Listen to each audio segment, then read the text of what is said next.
Assalamualaikum warahmatullahi wabarakatuh. Halo teman-teman, apa kabar hari ini? Semoga semuanya dalam keadaan baik dan semangat belajar ya. Nah, di video ini kita akan belajar sesuatu yang sangat menarik, yaitu transformasi. Transformasi, apa sih itu? Jangan khawatir, nanti kita bahas pelan-pelan. Ini merupakan bagian dari mata kuliah Kapita Selekta Matematika SMP. Jadi, materinya akan relevan banget untuk kalian yang sedang mendalami pendidikan matematika. Siapin catatan, duduk yang nyaman, dan yuk kita mulai belajar.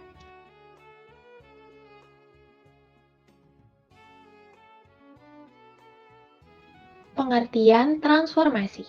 Sebelum masuk ke jenis-jenis transformasi, kita pahami dulu apa itu transformasi. Dalam matematika, transformasi adalah proses atau operasi yang mengubah posisi, bentuk, atau ukuran suatu objek di bidang atau ruang, tanpa mengubah sifat-sifat dasarnya. Transformasi ini melibatkan beberapa operasi seperti translasi, rotasi, refleksi, dan dilatasi. Nah, masing-masing operasi ini memiliki aturan dan rumus tertentu yang akan kita bahas satu persatu. Yuk kita mulai dari translasi. Translasi dalam matematika yaitu jenis transformasi yang menggeser posisi suatu objek pada bidang koordinat tanpa mengubah bentuk atau ukuran objek tersebut. Translasi dilakukan dengan memindahkan setiap titik objek sejauh ke arah yang sama, sesuai dengan vektor translasi yang diberikan. Adapun rumus dari translasi yaitu apabila titik x, y ditranslasikan oleh a, b, maka bayangan titiknya ada di x aksen y aksen sama dengan x plus a, y plus b. Contoh soal, tentukan bayangan titik berikut oleh translasi yaitu A dalam kurung 2,3, B dalam kurung min 2,5. Penyelesaiannya adalah dalam kurung X aksen, Y aksen sama dengan dalam kurung 3 plus 2, 4 plus 3 sama dengan dalam kurung 5, 7, maka bayangan titik yaitu 5,7. Selanjutnya, dalam kurung X aksen, Y aksen sama dengan dalam kurung min 2 plus 2, 5 plus 3 sama dengan 0,8. Maka bayangan titiknya yaitu 0,8. Sekarang kita masuk ke refleksi atau biasa disebut dengan pencerminan. Refleksi adalah salah satu transformasi geometri yang memindahkan setiap titik dari suatu objek ke titik bayangan yang berjarak sama dari garis tertentu yang disebut sumbu cermin. Titik bayangan berada pada posisi yang simetris terhadap titik asli terhadap sumbu cermin tersebut. Untuk lebih jelasnya, yuk simak tabel di bawah ini. Apabila sumbu X direfleksikan dengan titik awalnya A, X, Y, maka bayangannya akan ada di titik X, negatif Y. Kemudian, apabila sumbu Y direfleksikan terhadap titik awal, yaitu X, Y, maka bayangannya akan ada di titik negatif X, Y. Selanjutnya, apabila garis Y sama dengan X direfleksikan dengan titik awal X, Y, maka bayangannya akan ada di titik Y, X. Yang terakhir, apabila garis Y sama dengan negatif X dengan titik awal X, Y, maka bayangannya akan ada di titik negatif Y, negatif X. Untuk lebih jelasnya, ayo kita pahami contoh soal berikut ini. Tentukan bayangan titik R3,5 oleh refleksi berikut. Yang A, refleksi sumbu X, dan yang B, refleksi garis Y sama dengan negatif X. Untuk penyelesaiannya, kita bisa melihat kembali tabel yang ada di halaman sebelumnya.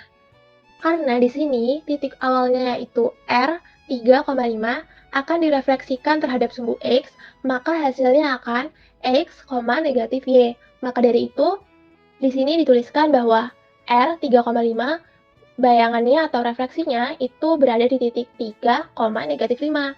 Kemudian yang B, karena titik awalnya itu 3,5 dan akan direfleksikan dengan garis Y sama dengan negatif X, di mana di tabel tadi sudah dijelaskan bahwa hasilnya itu akan ada di titik negatif Y, negatif X.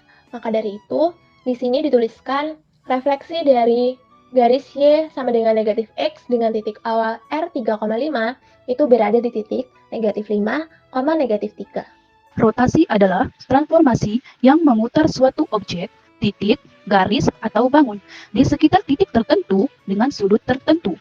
Titik tempat berputarnya disebut sebagai pusat rotasi, sedangkan sudut yang digunakan disebut sudut rotasi. Di bawah ini ada terdapat tabel, di antaranya sudut rotasi, 90 derajat dengan titik awal AX, Y dengan bayangan A min Y, X.